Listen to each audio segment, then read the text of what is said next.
Ele parecia mais um roteiro de ficção científica barato. Um governo poderoso. Cientistas com autoridade restrita. Pessoas sendo usadas como cobaias. Drogas alucinógenas.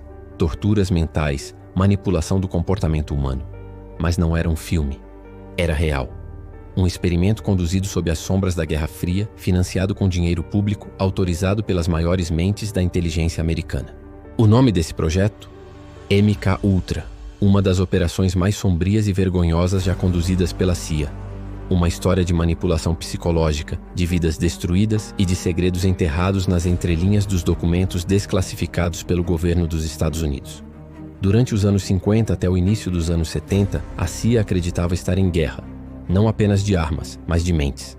O medo de que os soviéticos estivessem desenvolvendo técnicas de controle mental fez com que os Estados Unidos entrassem numa corrida invisível. E foi nesse cenário de paranoia, onde qualquer delírio parecia justificável, que nasceu o projeto MKUltra. O plano era simples, pelo menos na teoria. Desenvolver técnicas de controle mental para criar superespiões, apagar memórias, implantar falsas verdades, ou até mesmo forçar confissões em prisioneiros de guerra.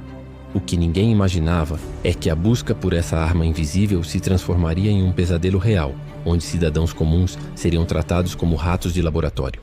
O projeto era liderado por um homem chamado Sidney Gottlieb, um químico da CIA apelidado de Mestre das Poções. Era ele quem coordenava o uso de substâncias psicodélicas como o LSD, que na época ainda era experimental, como se fossem ingredientes de uma receita secreta. Mas Gottlieb não queria apenas testar os efeitos da droga. Ele queria manipular a mente humana. Para isso, usou mendigos, viciados, prostitutas, pacientes em hospitais psiquiátricos e até militares como cobaias. E o mais assustador, muitos desses indivíduos sequer sabiam que estavam sendo drogados. Eles não tinham escolha. Eram forçados a viver um transe químico, um colapso mental. Tudo isso em nome da ciência e da segurança nacional. Os métodos usados no MKUltra beiravam o sadismo. Sessões de eletrochoque combinadas com overdoses de LSD, confinamento em salas escuras por dias, com gravações repetitivas sendo tocadas em volume máximo, técnicas de privação sensorial, hipnose profunda. A ideia era simples: destruir o ego do indivíduo e reconstruí-lo como bem entendessem. Um exemplo chocante é o caso de Donald Ewen Cameron, um dos psiquiatras mais respeitados da época.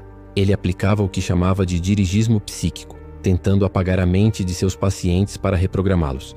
Pessoas que procuravam ajuda por ansiedade ou depressão acabavam saindo do hospital sem saber quem eram, incapazes de reconhecer familiares ou lembrar do próprio nome. Um dos casos mais emblemáticos e revoltantes do MKUltra foi o de Frank Olson, um cientista do próprio governo americano. Em 1953, Olson foi secretamente drogado com LSD durante uma reunião da CIA.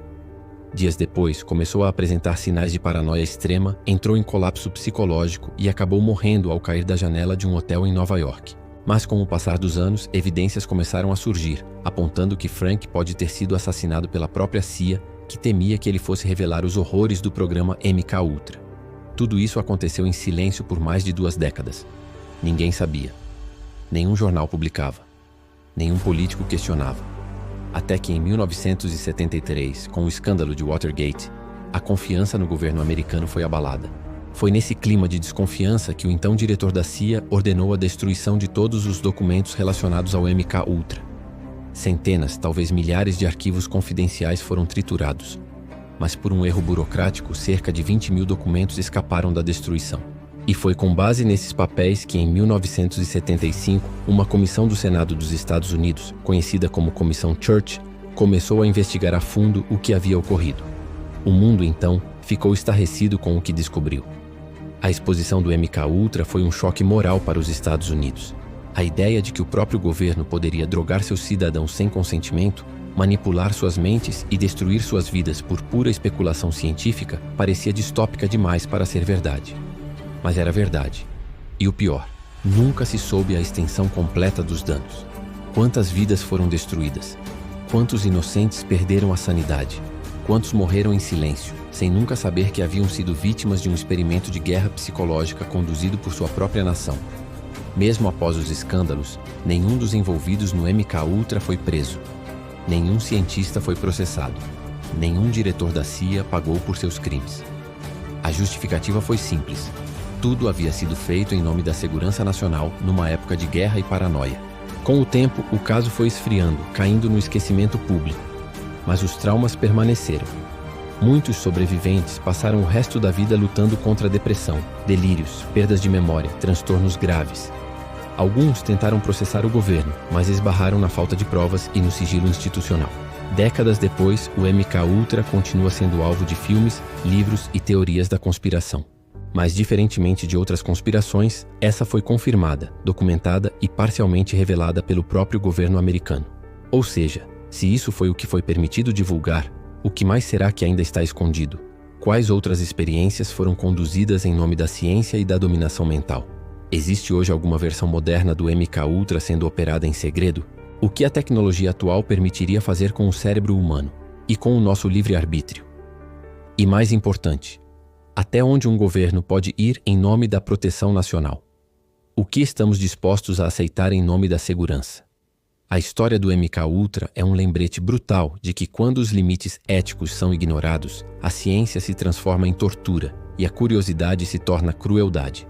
Um alerta sombrio de que, às vezes, o verdadeiro inimigo não está fora, mas dentro do próprio sistema.